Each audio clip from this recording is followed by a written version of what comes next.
Olá, estamos aqui com o nosso encontro semanal, hoje com a aula 2 sobre porte de procedimento. Nós estamos falando de segurança no ecossistema ambulatorial e, obviamente, estamos indo de encontro às soluções e resoluções preconizadas agora em 2025 pela RDC 1002 e pela resolução do CFO 277.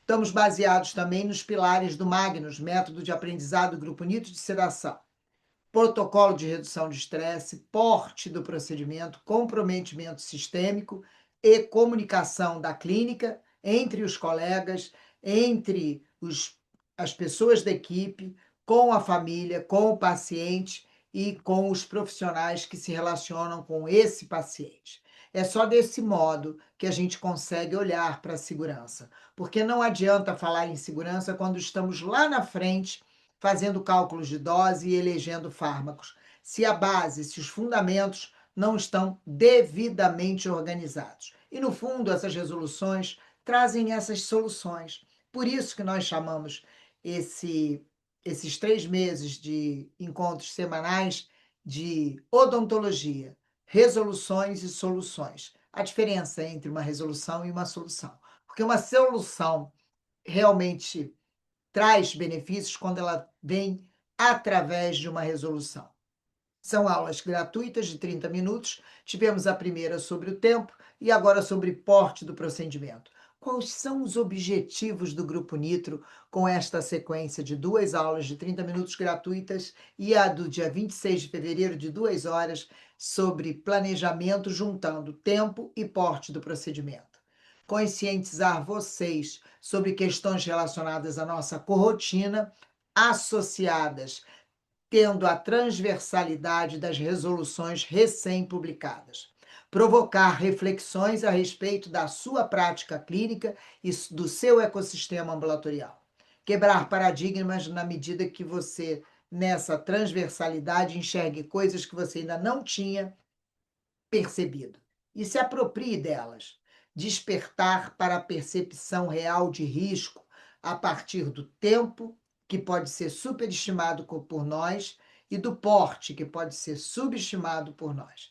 Então, na hora que nós. E isso envolve colegas com mais experiência. Quanto mais experiência temos, mais superestimamos a nossa capacidade e subestimamos o tempo. Os trabalhos mostram isso através da falácia do planejamento. Então, na hora que a gente desperta a percepção de risco, eventos adversos, incidentes, começa a tratar dessas coisas na rotina, na série de documentos de boas práticas de funcionamento, nós nos preparamos para decisões. E quem está preparado para a decisão tem um ecossistema ambulatorial seguro. Então, nós aqui assumimos o compromisso de discutir a segurança clínica com uma base normativa, científica e ética, através da RDC 1002 da CFO 277. No encontro de 2 horas, no dia 26 de fevereiro, nós vamos integrar os temas do mês. Para complexar o raciocínio de vocês, não vamos chegar lá no planejamento estratégico de uma sedação sem estar com checklists. Temos uma surpresa hoje para vocês, um checklist de porte de procedimento de eventos adversos, que vai facilitar a confecção da série de documentos de boas práticas de funcionamento baseadas na clínica, na rotina, na realidade de vocês, e não num copia e cola, ok? Então, nesta condição, nós vamos, no final, ter a produção de um documento aplicável. Então, nesses 6 grandes motivos que eu vou resumir aqui para vocês, espero colher todos eles com vocês no final do nosso encontro no dia 26 de fevereiro. Integrar e entregar tempo, porte de procedimento e planejamento, complexar o raciocínio, aplicar em casos reais, estruturar as decisões da sua rotina clínica e produzir um documento aplicável. Então, acabamos de discutir sobre o tempo como uma variável clínica e hoje nós vamos avançar de nível. O tempo organiza a exposição, mas é o porte do procedimento que organiza o risco. Reflitam sobre isso. O tempo organiza a exposição sua, da equipe, do paciente, do retalho, do procedimento, da escolha dos fármacos em relação à cinética. O tempo organiza essa exposição. O porte do procedimento organiza o risco. E aí a dimensão do risco é toda estratificada e descrita na série de documentos de boas práticas de funcionamento. Na verdade, o que a gente fez foi dar sentido, dar um porquê para essa série de documentos de boas práticas de funcionamento. Que a coisa seja feita de uma forma intuitiva, mas baseada na ciência, na ética e nas resoluções, mas que você consiga fazer isso com um porquê. Não seja porque tem uma resolução que está me obrigando e que pode um fiscal vir e, de repente, me importunar com isso. Antes que ele me importune, antes que um evento adverso te importune, você vai estar prevenido porque você compreendeu, percebeu e se apropriou da importância da execução desse documento, partindo de uma análise da sua rotina clínica, da sua realidade, e não de um documento, de um pedaço de papel. Então, estamos vivendo, a partir dessas resoluções, uma coerência que é exigida entre a prática clínica e a estrutura da nossa clínica. Não tem mais volta, essa coerência vai ser cobrada. E vamos precisar classificar, justificar e documentar. Então, antes que a gente planeje, classifiquemos o tempo e o porte do procedimento, justifiquemos por que classificamos daquela forma e documentamos o que nós decidimos a partir dos critérios que criamos sobre tempo e porte do procedimento. Então, o encontro mensal, que vai acontecer no final de fevereiro, esse primeiro encontro, vai falar de tempo, porte e farmacologia, eles vão se encontrar. Os critérios seus vão virar decisões para os seus planejamentos e suas práticas futuras. Estas decisões vão se transformar em documentos e os documentos vão traduzir de imediato mais segurança no seu ambiente ambulatorial. Nós não temos nenhuma dúvida disso.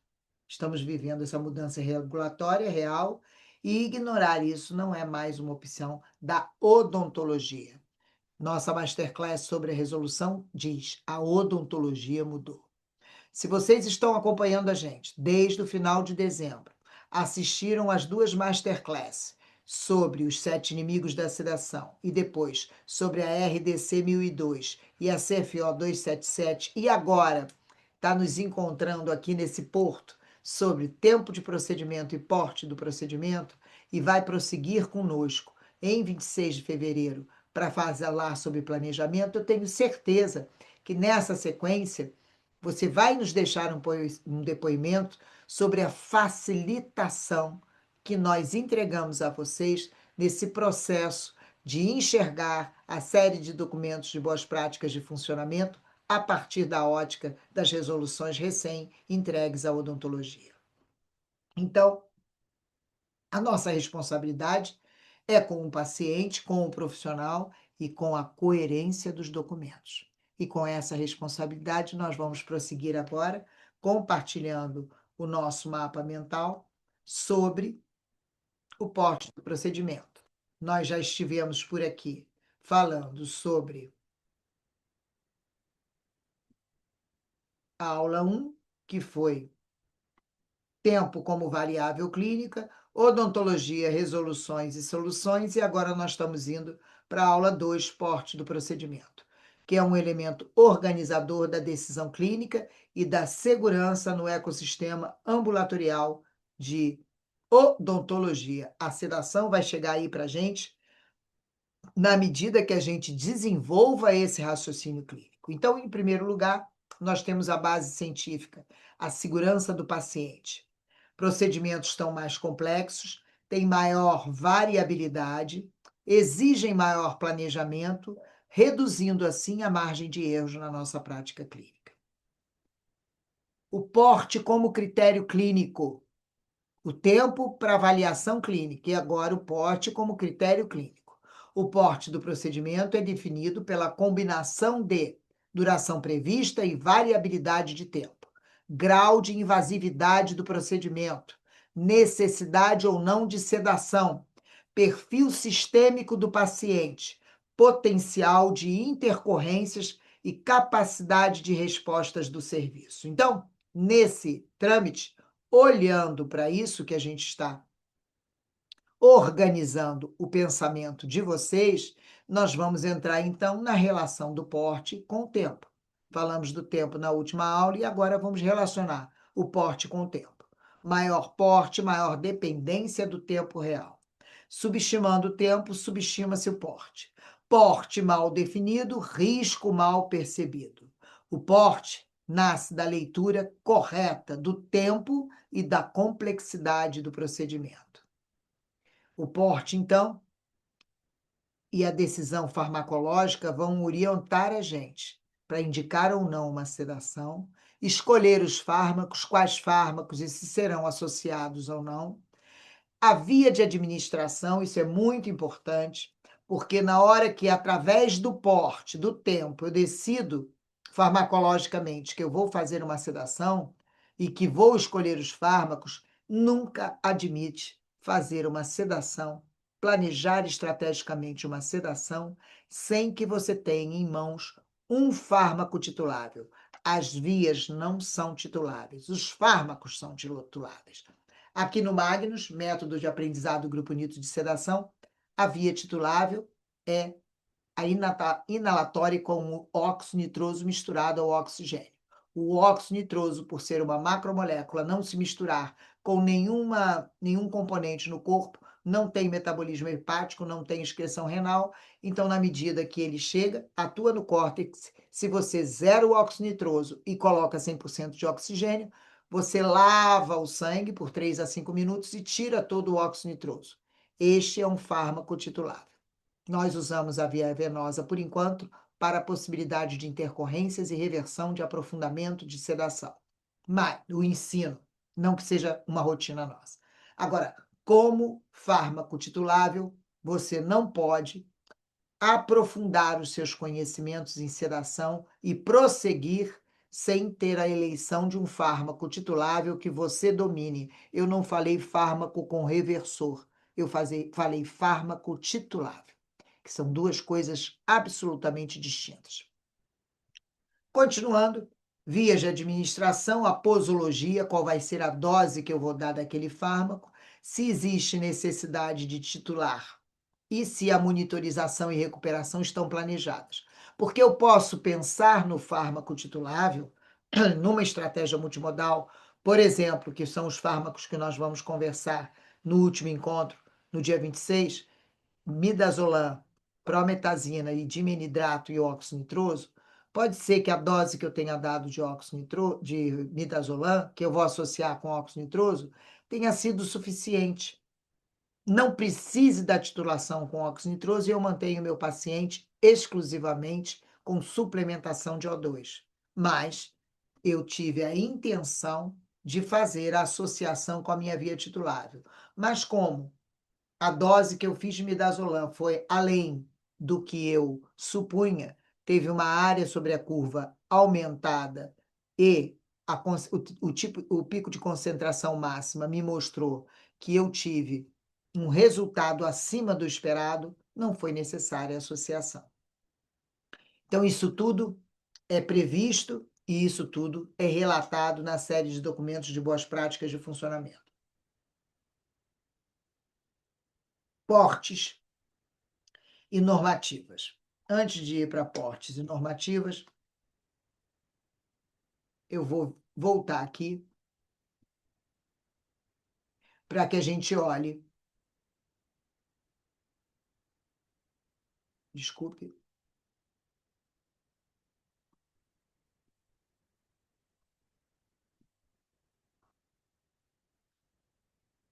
O risco que emerge da interação, que aí quando a gente falar de risco, depois eu volto para falar de evento adverso, mas como a gente acabou de falar, dos itens que tem que se relacionar para que a gente possa, então, ter critérios farmacológicos para prosseguir.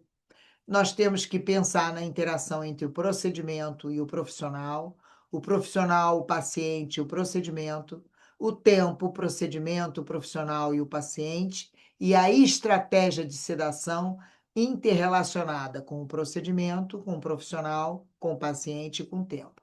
Então, esse profissional é aquele que eu estou tendo na minha clínica para fazer o procedimento e com aquela equipe que eu estou contando para prosseguir com a minha sedação. Se é que eu vou fazer sedação e qual o nível e a profundidade da minha sedação. Então, relacionamos porte e tempo, porte e decisão farmacológica. Agora nós vamos para portes e normativas. Então, primeiro a gente vai falar da RDC Anvisa 1002 2025, depois a gente vai falar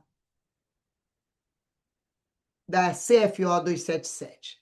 Na RDC Anvisa 1002 2025, nós temos a gestão de risco obrigatória, compatibilidade entre o procedimento e a estrutura física da sua clínica. A sua clínica faz procedimentos de grande porte, então ela é uma clínica cirúrgica tipo 4, ou a sua clínica faz apenas procedimentos de médio e pequeno porte. Qual é o porte do procedimento, até onde a sua clínica vai, tem que estar na série de documentos de boas práticas de funcionamento. E a documentação tem que estar coerente com a realidade prática. Na CFO 277, a gente está olhando para o responsável técnico e chamando atenção para a complexidade do procedimento. Condutas compatíveis com o risco que envolve aquela complexidade que está traduzida sobre porte do procedimento. Então, a gente tem porte e série de documentos de boas práticas de funcionamento e, na série de documentos de boas práticas de funcionamento, o que o porte deve orientar. Então, primeiro vamos começar por aqui, depois a gente volta aqui. Vamos lá.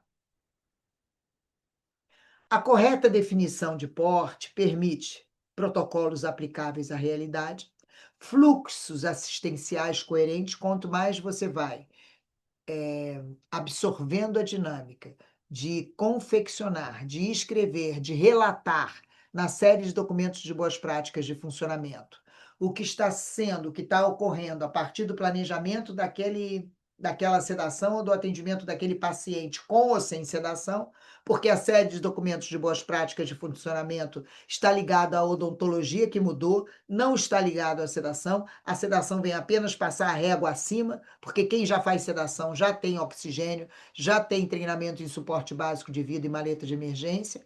Os colegas na odontologia que ainda não mudou, ainda não estão aparelhados, então não tem estrutura nem condição de olhar para o tempo, para o porte do procedimento e entregar alternativas seguras se o procedimento sair do pequeno porte para o médio porte, porque na hora que eu sair do pequeno porte para o médio porte, eu estou em dúvida da quantidade de anestésicos suficientemente necessárias para o controle da dor. Dor não controlada é um evento adverso que pode se tornar um incidente.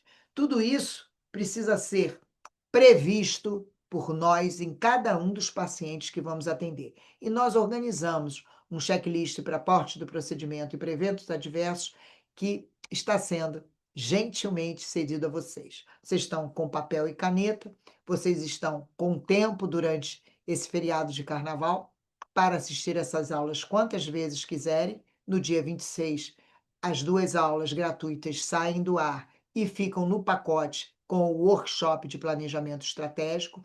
Então, nesse intervalo agora, não tem custo algum para vocês visitarem essas 2 aulas e começarem a rascunhar, a desenhar o checklist de vocês a partir deste documento que a gente fez, dessa aula que fizemos, onde a gente entrega gentilmente para vocês um checklist para a confecção da série de documentos de boas práticas de funcionamento.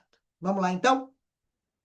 Antes de vir para cá e falar dos erros frequentes, vamos olhar para o que a CFO 277 fala com a gente sobre a série de documentos de boas práticas de funcionamento.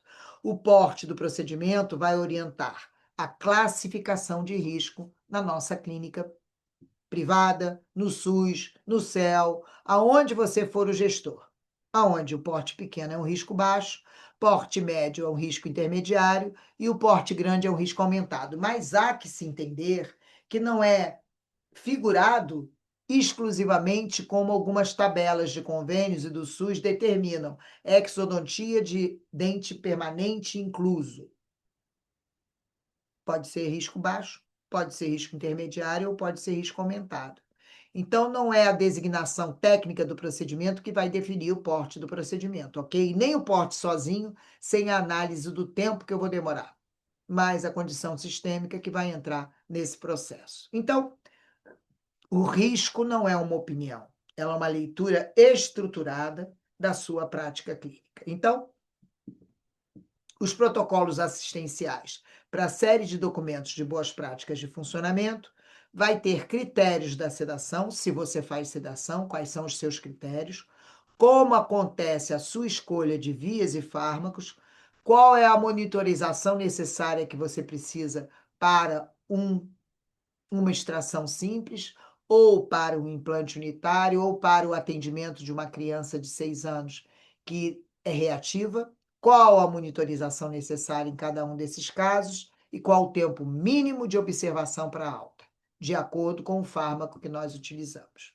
Então, isso vai gerar um fluxo de responsabilidades e, nesse fluxo de responsabilidades, nós vamos redigindo a nossa série de documentos de boas práticas de funcionamento. Vamos voltar aqui, então, aonde a gente vai olhar os erros frequentes para depois voltar aqui na série de documentos. Vamos lá. Que tipo de erro frequente a gente comete na hora que a gente está pensando em olhar para essas soluções, resoluções e para olhar para a segurança do nosso ambiente clínico? Então, a gente começa definindo o porte por um hábito, por uma descrição técnica. E aí a classificação vai ficar baseada apenas nessa técnica, ignorando tempo e variabilidade clínica a partir de cada paciente, de cada particularidade.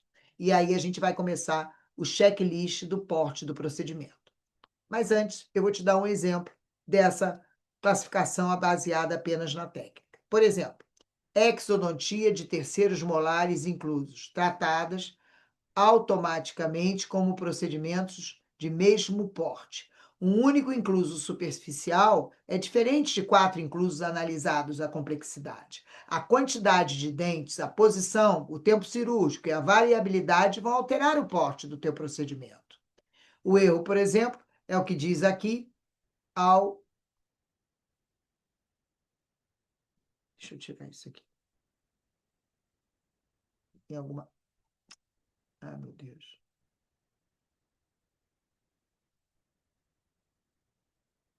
O erro é usar a nomenclatura que você tiver para justificar esse procedimento com critérios que amanhã não estarão claros pelo porte. Então, por exemplo, a tabela de convênios da SIGTAP SUS. Então, nesse lugar, aonde a gente tem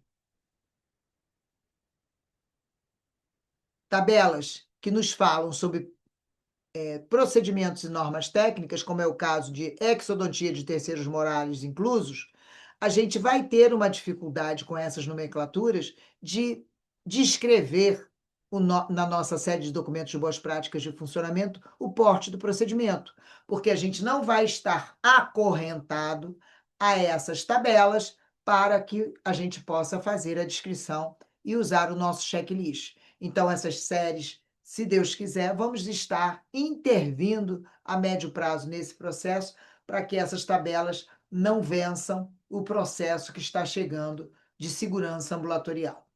Na classificação baseada apenas na técnica, outro exemplo é só uma exodontia, é só um implante unitário. A técnica pode ser a mesma, o porte muda conforme o tempo previsto, a necessidade ou não de sedação, o perfil sistêmico do paciente e o potencial daquele procedimento de intercorrências.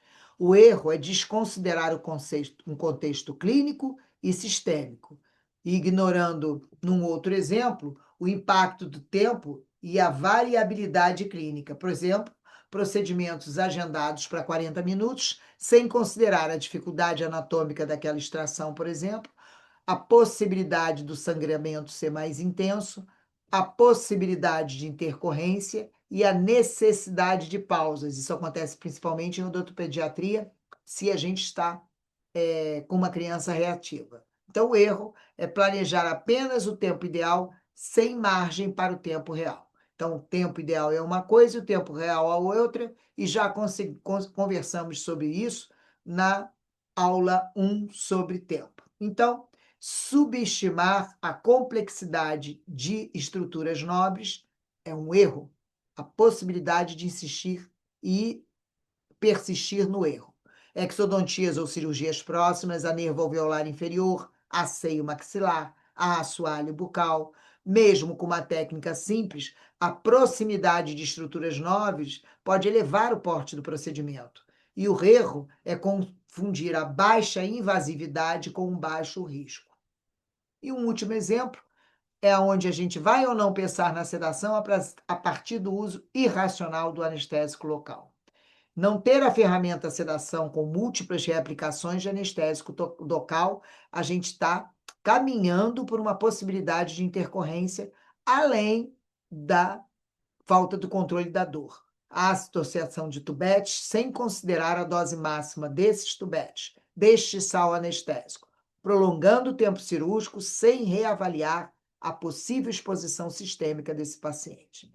O erro aí é não integrar tempo, quantidade de anestésico local, mais a condição sistêmica na definição do porte, na hora que eu estou redigindo o meu planejamento estratégico, que vai ser base ou vai sair da base do meu checklist da série de documentos de boas práticas de funcionamento que a gente vai ver agora. Vamos lá?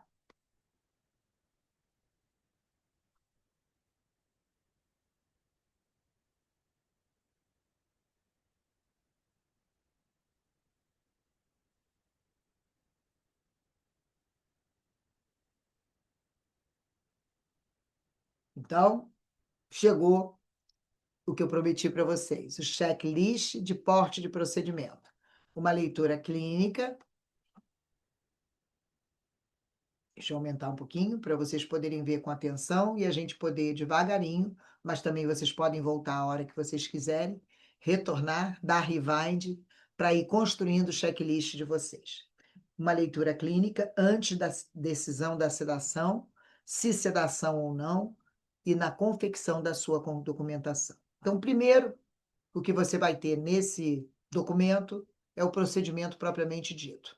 Você vai narrar isso, vai ter esse esqueleto, essa espinha dorsal que vai estar dentro da sua pasta na série de documentos de boas práticas de funcionamento. Então, no procedimento em si, você vai julgar quantidade de atos cirúrgicos envolvidos naquele procedimento, número de dentes e áreas operadas, profundidade, inclusão e complexidade anatômica que você vai descrever, necessidade de osteotomia, odontosecção ou qualquer outra ampliação cirúrgica, deslize de retalhos, enfim. O nome do procedimento não define o porte, e a soma dessas etapas é que vai definir. Isso pode estar escrito, inclusive, aqui no seu checklist de porte de procedimento, que vai estar dentro da sua pasta, do seu drive, na série de documentos de boas práticas de funcionamento. O tempo é o segundo item. Qual o tempo previsto, realista e não ideal para aquele procedimento? Qual é a variabilidade esperada do procedimento? Qual é a margem para intercorrências? Que possíveis intercorrências podem acontecer? Qual a possibilidade de você prolongar o tempo cirúrgico? Porque o tempo subestimado tende a subestimar o porte. Então, isso tudo tem que ser avaliado antes que a gente prossiga. Terceiro item, estruturas nobres envolvidas. Temos proximidade de nervos? Tem proximidade do seio maxilar, assoalho bucal? Há riscos neurosensoriais, respiratórios ou cardiovasculares envolvidos? Porque a baixa invasividade não significa baixo risco. A gente estava falando do tipo de procedimento, o quanto é invasivo, falamos do tempo do procedimento e das estruturas nobres envolvidas. Agora vamos para o perfil do paciente. Qual a idade? Criança, adulto, idoso? Condições sistêmicas associadas a esse indivíduo. Ele usa de medicamentos contínuos? Quais os medicamentos? Ele tem capacidade de colaborar conosco? Ele tem histórico de ansiedade, medo ou experiências traumáticas? Quais? O mesmo procedimento pode ter portes diferentes conforme o paciente. Quinto item, a anestesia local. Qual o tipo de anestésico que você escolheu para esse procedimento? Qual é a quantidade prevista de tubetes no seu envelope de segurança? Existe a possibilidade de reaplicar até quantos e por quê? A dose total está compatível com o tempo e a condição sistêmica do paciente? O professor Eduardo Andrade diz que, não importando o limite de sal anestésico de articaína, lidocaína, mepivacaína, se o paciente é asa 2, nós caímos para um limite de 2,2 tubetes no adulto. Então, vale a gente refletir sobre esse limite de tubetes anestésicos e a ausência da ferramenta sedação nessa odontologia que ainda não mudou. Por isso que eu digo que a nossa masterclass e essas aulas gratuitas e esses encontros são dedicados a quem ainda, principalmente, não faz sedação. Para quem faz sedação, nós estamos organizando o pensamento e criando esses checklists que vão ser de muita valia na sua prática clínica. Agora, para quem não faz sedação, vai urgir, penso eu, na medida que eu paro de ignorar, para que eu não negligencie, vai começar a urgir no teu coração a necessidade premente de procurar se habilitar em sedação. Necessidade de sedação, o item 6. A sedação é necessária ou desejável? Você deseja oferecer a sedação? Você vai colocar ela como uma ferramenta possível ou não? Ou ela é necessária naquele procedimento? A sedação tem que ter um fármaco titulável, por exemplo, o óxido nitroso. Qual é o fármaco titulável que você vai utilizar e vai disponibilizar naquele procedimento? Sedação sistêmica, fármacos de metabolismo hepático, excreção renal, qual é a característica desses fármacos? A compatibilidade desse fármaco com o tempo de previsão que você tem para esse procedimento. O impacto na recuperação e no washout desse fármaco. Recuperação do paciente a partir do washout do fármaco. Qual é a sua previsão, em média, para você saber quanto tempo que você vai dedicar para agendar esse paciente, desde a chegada dele até a inclusão e a administração dos fármacos e a recuperação, o washout dos fármacos que foram aplicados. Sétimo item do checklist, estrutura do teu ecossistema. A equipe está compatível com o porte do procedimento, de acordo com a estratégia que eu vou lançar mão. Eu vou ter quantas pessoas comigo e por quê? A monitorização está adequada? O que eu vou usar para monitorizar esse paciente a partir da complexidade do procedimento, da condição sistêmica, da previsão de tempo e agora do uso ou não da sedação e da estrutura do meu ecossistema. O meu ambiente físico é compatível com esse procedimento, por exemplo, de médio porte? Eu tenho capacidade de, desculpe, eu tenho capacidade de resposta às intercorrências possíveis? Eu tenho fluxo de recuperação e alta seguros? Quais são os fluxos de recuperação que eu tenho? Eu tenho aquela cadeira disponibilizada para recuperação, eu tenho o paciente em alta. Qual é o trâmite que eu trago para essa recuperação? O porte é incompatível com a estrutura do risco assistencial? Então, no final desse checklist, eu chego numa decisão final muito bem estruturada para definir se o meu procedimento é de pequeno, médio ou grande porte. E essa decisão está documentada e justificada, inclusive a partir da realidade clínica que eu fiz uma previsão a partir do meu checklist de porte de procedimento, que está na série de documentos de boas práticas de funcionamento, e a partir do relato do meu relator durante o procedimento, a coerência se estabeleceu. E é uma sensação muito agradável enxergar essa coerência depois do procedimento clínico, aonde o documento da série de documentos de boas práticas de funcionamento, as minhas previsões se coadunaram com o final do meu relatório do procedimento. Isso é uma construção que podemos fazer juntos e que fazemos aqui quando os colegas vêm para a imersão. Conexão direta com a classificação de risco, de acordo com o suporte com a série de documentos de boas práticas de funcionamento. A classificação do porte alimenta diretamente a classificação de risco da série de documentos de boas práticas, conforme exigido pela RDC Anvisa 1002/2025. E a gente tem dois casos clínicos que a gente trouxe para elucidar o que a gente está conversando. O caso clínico 1 é um procedimento simples que não era, na verdade, tão simples como parecia. A situação clínica é um paciente de 24 anos, asa 1 saudável, para indicação da extração de 4/3 molares inclusos, 2 com uma inclusão mais superficial e 2 profundos. A ansiedade elevada, histórico de síncope vasovagal. Tempo estimado para o procedimento, aproximadamente 60 minutos. Qual é a discussão guiada nesse caso? Eita. Qual é a discussão guiada nesse caso? Quantidade de atos cirúrgicos que vão estar envolvida, porque eu não posso conversar com a família e com a minha equipe e dizer que entre 15 e 2 horas eu acabo esse procedimento. Eu não estou com uma razoabilidade de planejamento seguro, com previsibilidade de tempo que eu possa partir para a prática. Então, nessa discussão guiada, se eu tenho 4 sisos para fazer e eu tenho uma quantidade de anestésico X e eu não sei se eu vou usar ou não a sedação, eu vou executando por quadrante e vou informando se nós vamos prosseguir ou não. Então, nós vamos começar sem a certeza que vamos terminar a extração desses 4 sisos. Deve ser esse o comportamento ao conversar com a família.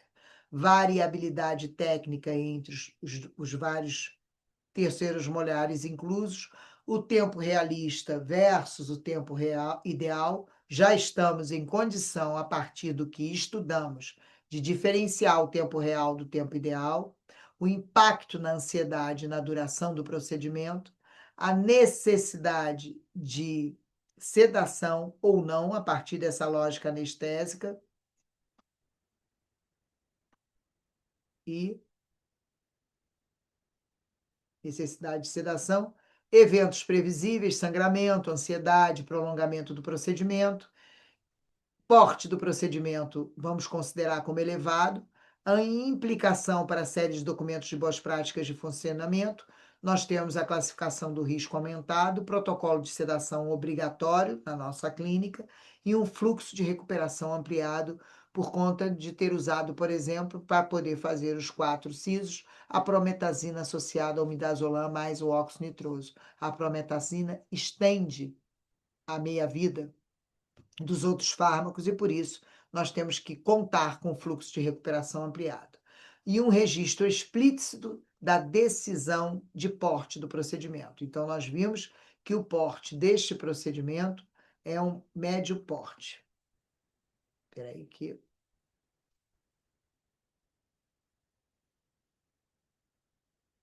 Voltando. E agora, ainda no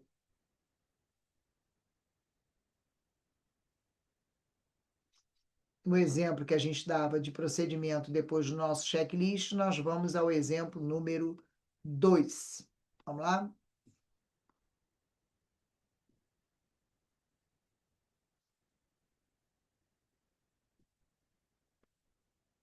Caso 2.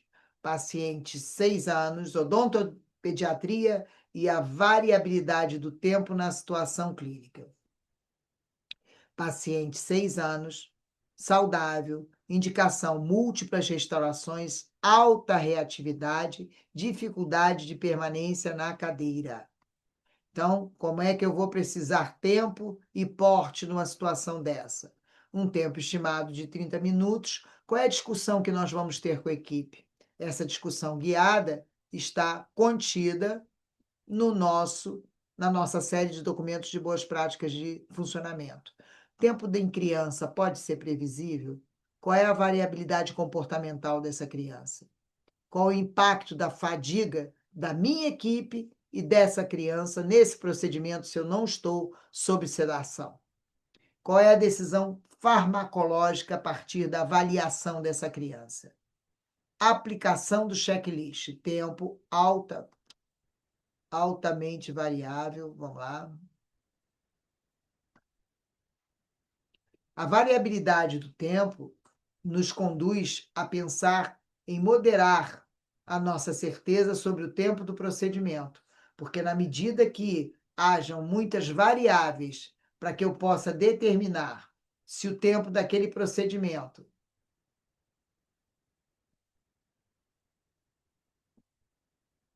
é pequeno ou médio, pelo menos já nessa variação, a gente pode pensar e compreender que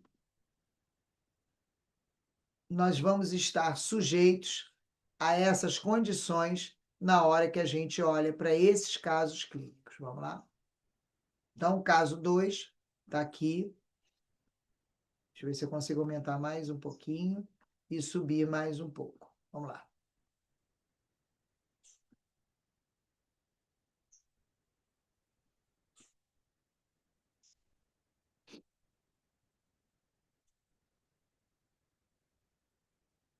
Não, eu vou ter que diminuir aqui, eu espero que vocês enxerguem. Vamos lá.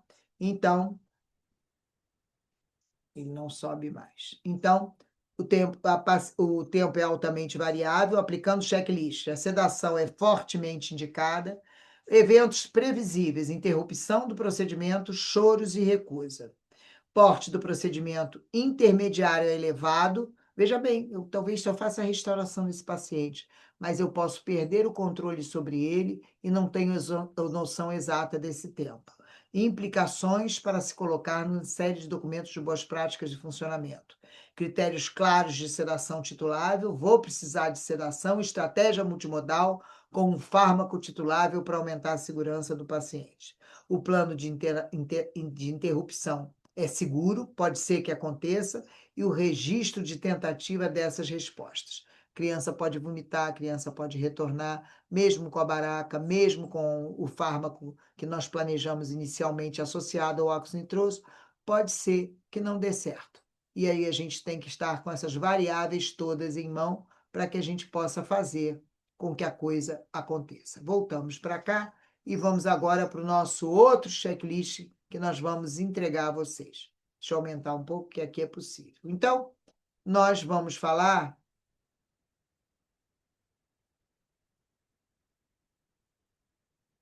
Essa frase aqui é muito importante na nossa fala.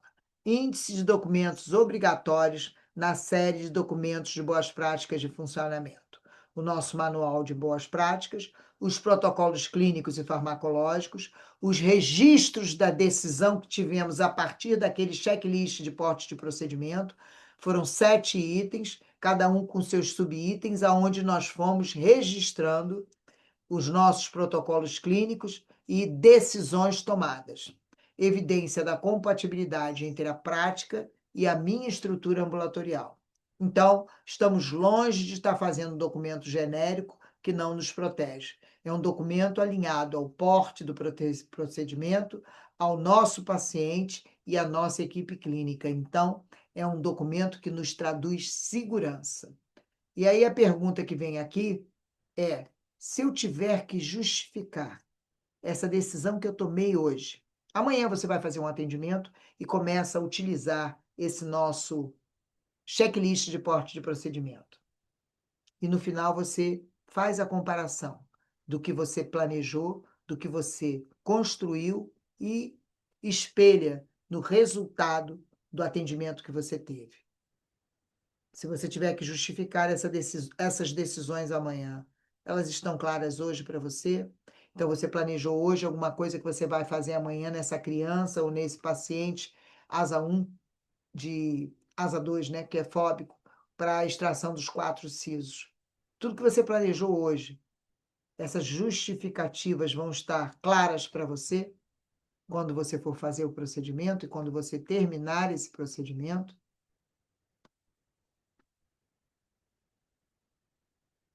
Caminhando para o final.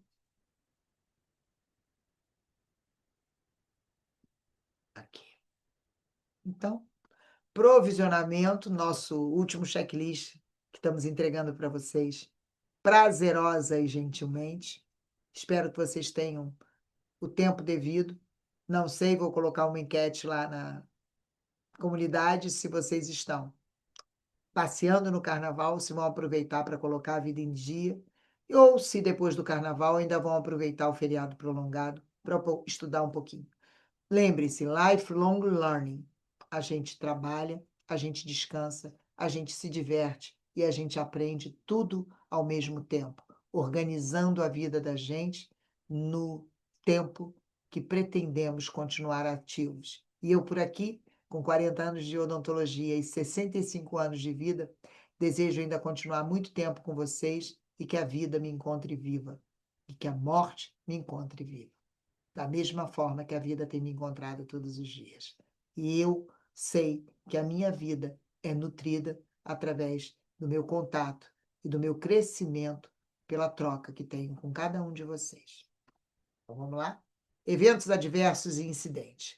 Eventos adversos previsíveis que eu posso ter identificado naquele momento. Isso é um documento da minha série de boas práticas de funcionamento. Há possibilidade de dor prolongada? Tem possibilidade de sangramento, possibilidade de náuseas e vômitos, sedação residual pode acontecer, alterações neurosensoriais, quais são as mais comuns de acontecerem no caso daquele fármaco que eu escolhi. Incidentes possíveis, mapear os incidentes possíveis. Necessidade de intervenções não planejadas. Quais são as intervenções que podem não estar planejadas e podem acontecer neste caso? Posso ter que interromper o procedimento? Pode haver falha na monitorização? Em que sentido? O paciente tem muito frio, estamos numa região no inverno, dedinho muito fino, muito magrinha, e a gente está com dificuldade de leitura do oxímetro, por exemplo. Paciente retira quando retorna, por ter algum problema de conexão, e ele, no retorno da sedação, retira antecipadamente os eletrodos do eletrocardiograma, atraso na recuperação, houve uma associação que prolongou o efeito dos outros fármacos. Quais são as medidas preventivas previstas que você enxerga para colocar no seu checklist de eventos adversos? Qual o plano de resposta que você tem definido? E aí sim, eu estou olhando para eventos adversos de uma forma organizada e, quem sabe, você podendo notificar se for necessário. Eventos adversos previsíveis sem plano é um risco assistencial de fato. E aí a pergunta vem de novo. Se eu tiver que justificar essa decisão amanhã, ela está clara hoje? Não deixe de fazer essa pergunta quando estiver fazendo o seu planejamento baseado no checklist da série de documentos de boas práticas de funcionamento. Checklist diário de porte de procedimento, uma leitura rápida antes de iniciar. Nós já vimos isso. O tempo previsto é realista? Existe margem para intercorrência? Há risco de prolongamento significativo? Complexidade técnica? Mais de um ato cirúrgico, inclusões profundas, osteotomia, proximidade de estruturas nobres, qual o perfil do paciente, criança, idoso, condição sistêmica relevante, ansiedade elevada ou baixa colaboração.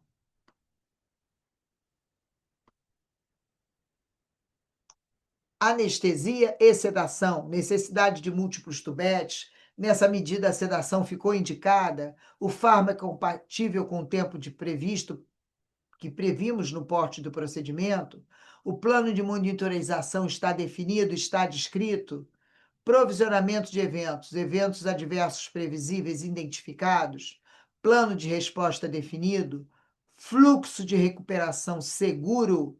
Então, finalmente chegamos na classificação. Se o porte é pequeno, médio ou grande.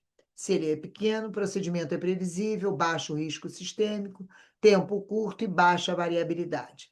Foi construído a partir desse nosso checklist e essa conclusão foi relatada por nós para que amanhã ou mais tarde, nesse procedimento, possamos visualizar como num espelho o que nós previdimos, o que nós supomos com aquilo que realmente aconteceu. Porte médio do procedimento, complexidade moderada, variabilidade obviamente está presente, sem necessidade de maior intenção. Porte grande, alta complexidade, tempo prolongado, beirando a imprevisibilidade, sedação sempre necessária, com o risco aumentado não pela sedação, mas pelo porte do procedimento. E assim, nós estamos começando a concluir a nossa aula 2 gratuita de porte do procedimento. Então, existe um posicionamento baseado em literatura científica, baseado em todos as soluções e resoluções recém-publicadas e nas outras também. Vocês podem ver isso na Masterclass, onde a gente conecta as duas últimas resoluções com as antigas, que é esse o pedido da Anvisa, e a nossa responsabilidade, na verdade, é com o paciente, com cada um de vocês e com a coerência documental. É agora sim que o Grupo Nito vai continuar caminhando. E o que realmente, agora no final, define o porte? O tempo realista e não ideal, o número de atos cirúrgicos envolvidos está lá no seu checklist, a variabilidade do procedimento em relação às estruturas nobres, em relação a interrupções do paciente, as estruturas nobres envolvidas, o perfil sistêmico desse paciente, a necessidade ou não de sedação que vai a partir de uma das variáveis, que é a quantidade de anestésico local, a possibilidade de eventos adversos e dor não controlada é um evento adverso, e a capacidade do seu serviço de responder às demandas de eventos adversos. Se vocês estão preparados para isso e se cada um sabe a sua função. Suporte básico de vida de excelência. Vamos retornar esse ano com esse treinamento. Então, sabemos que o nome do procedimento técnico não define o porte do procedimento. A soma das variáveis é que vai definir o porte do procedimento. Então, nessa condição, todas as nossas aulas, a 1, a 2 e o workshop, devem responder a uma única pergunta.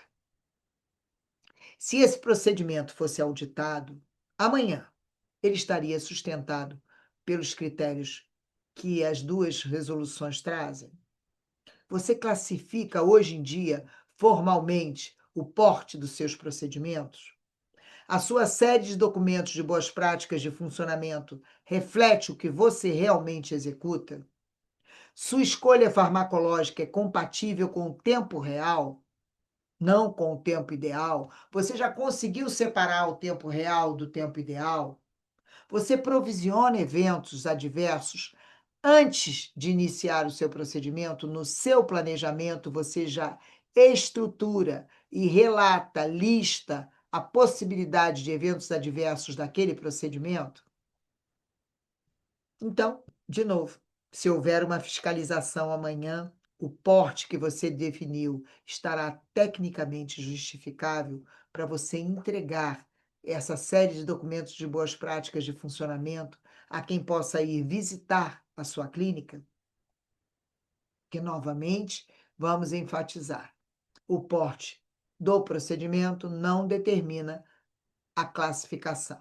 Ele determina se vai haver ou não sedação, qual a via que você vai escolher, qual o fármaco que é mais previsível, qual o risco do efeito residual e quanto tempo você vai precisar de observação para dar alta a esse paciente. Então, isso tudo está dentro da possibilidade, da razoabilidade, de previsibilidade de eventos adversos. E se na hora que eu prevejo os meus eventos adversos, eu não tenho a ferramenta sedação e nem o treinamento de suporte de básico de vida de excelência, como é que eu posso descrever a previsibilidade de possíveis eventos adversos? E aqui nós vamos introduzir brevemente a nossa conversa no dia 26 de fevereiro. Nós vamos falar de 4 fármacos, principalmente: prometazina, midazolam, bidimidrinato e o óxido nitroso, que eu diria que são os fármacos que compreendem 85% da prática clínica que nós temos há 26 anos na estratégia multimodal. E olhar para a área sobre a curva várias vezes na próximo encontro e entender que o procedimento se prolonga e ela aumenta, que significa o aumento da área sobre a curva. E quando a área sobre a curva aumenta, o risco também aumenta.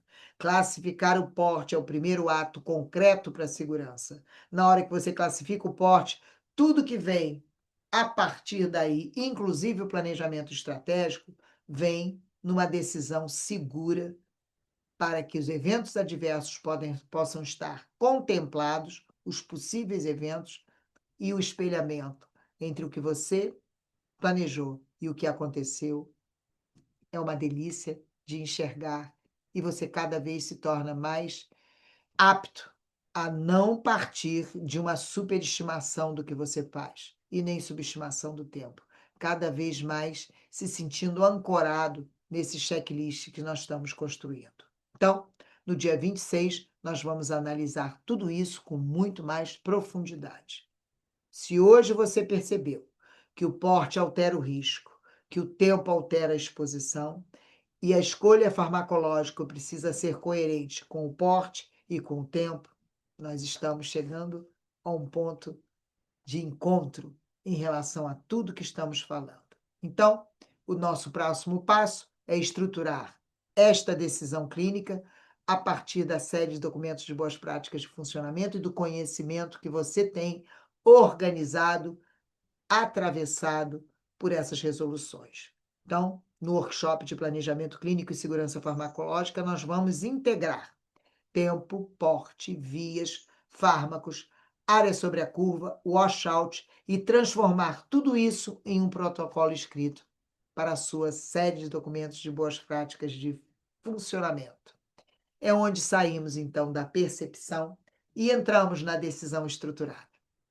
Espero você lá, dia 26 de fevereiro, por 2 horas. O encontro é a partir das 20 horas. O conteúdo aplicado com base técnica e normativa. O link para inscrição está no final da nossa conversa e lá na comunidade. Onde vocês forem tentar procurar, vocês vão achar o link para estar conosco. Aproveitem essa aula 1 e 2 durante essas 2 semanas, a do Carnaval e a última semana de fevereiro, quando nós vamos nos encontrar no dia 26 de fevereiro. Nós estamos vivendo um momento diferente na odontologia. As resoluções estão trazendo clareza. A exigência de coerência entre prática e documento é real.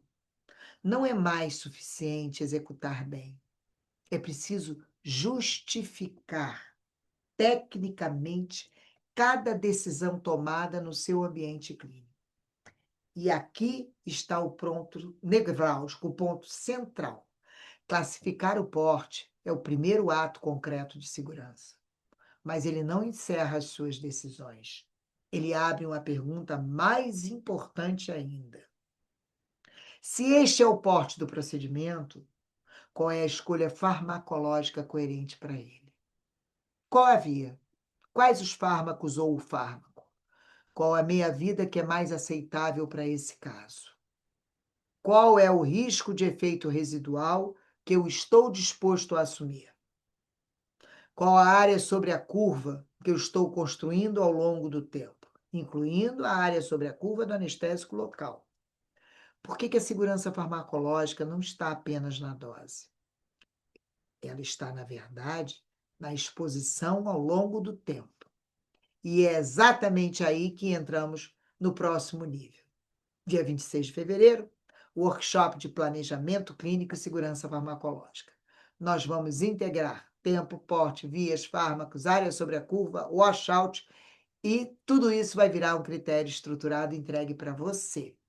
Não será uma conversa conceitual, será uma aplicação na sua realidade clínica, com base na técnica, nas coerências normativas e na literatura científica, com tradução direta e imediata para a sua série de documentos de boas práticas de funcionamento.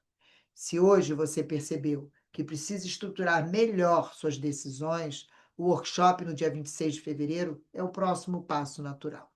Porque perceber é importante, eu diria fundamental, mas se apropriar e estruturar é o que vai lhe proteger. Tempo, não esqueçam, organiza a exposição. Porte organiza o seu risco. E o planejamento estratégico organiza a sua segurança. E segurança precisa ser percebida para ser construída. Encontro vocês no dia 26 de fevereiro. Até lá!